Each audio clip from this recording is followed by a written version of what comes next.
I never thought I'd be the person who'd call a helicopter rescue team for their dog. But there I was, heart pounding, watching Max's golden fur glinting in the distance as he stood precariously close to the cliff's edge. Let me back up a bit.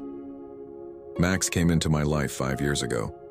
A bouncing ball of energy who transformed my quiet apartment into a home filled with endless tail wags and sloppy kisses. He's more than just a dog. He's my confidant, my morning alarm clock, and the reason I smile even on the worst days.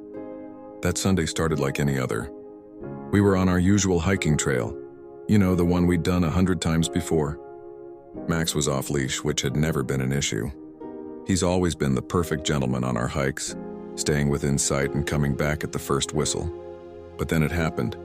A deer darted across our path, and before I could react, Max was gone. Not just around the corner gone, but charging through the brush gone. My calls echoed through the valley, met only by silence. When I finally caught up, my blood turned to ice. There was Max, trapped on a narrow ledge 30 feet below the trail. The next hour was a blur of panic-dialed phone calls.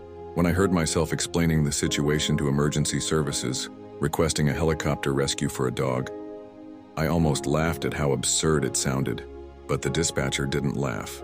Instead, she calmly took down our location and assured me help was on the way. The wait was excruciating. Every minute felt like an hour as I watched Max, trying to keep him calm with my voice. I could see him shivering, his usual confidence replaced by fear. The thought of losing him was unbearable.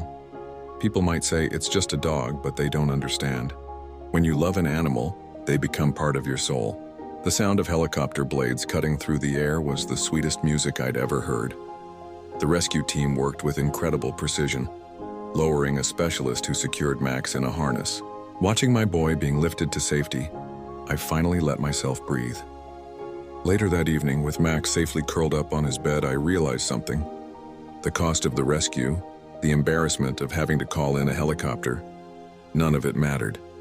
Because when you truly love someone, whether they have 2 legs or 4, you'll move heaven and earth to keep them safe. Now Max is back to his usual self, though he's strictly on leash during our hikes. And me? Well, I'm that person who called a helicopter for their dog, and I'd do it again in a heartbeat. Sometimes love makes us do crazy things, but when I look into Max's eyes, I know that crazy is exactly what love is supposed to be.